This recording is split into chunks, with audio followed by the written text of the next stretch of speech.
Hi there, another food rating.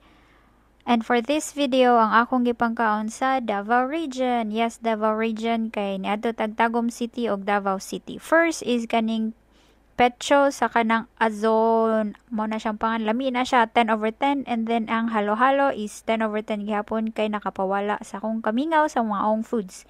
And then for the Tagum Night Market, wow, wa ko nag-expect nga dako day kay siya niya hamugaway.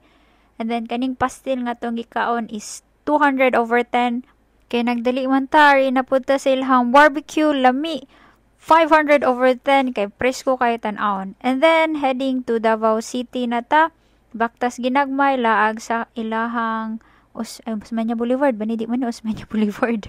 Diri data sa Magsaysay Park, fruit stand at banga na Chinatown matong next lagan akong ikaon diri is ang Durian Ice Candy 10/10 kay gimingaw ta ana.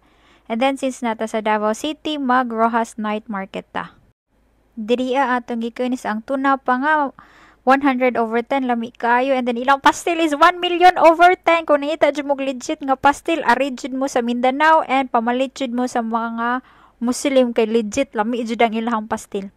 And then kaning buko juice para matulon ang tanan is 10/10 kay gimingaw tana. And this famous ice cream stand nga na-feature daw sa Jessica Soho, I rate this as 11/10 kay sakto lang ihang lami. Pero kaning durian nga butchi, oh my goodness, 1,000,000/10. Any flavor ato nga mga butchi, lami kaayo, must try sa Rojas Night Market. Pastilan para man tayo mga galit pero hindi tayo galit mga bay. And this time ang laag, tatong tilawan in Yoshi Mitsu din sa Davao City. And then I rate this as 11/10. Laag na lang mo sa Davao para ma-realize ninyo nga anong 11/10 to siya. Mora to, see you sa next rating video. Asa na pud ka ta sunod.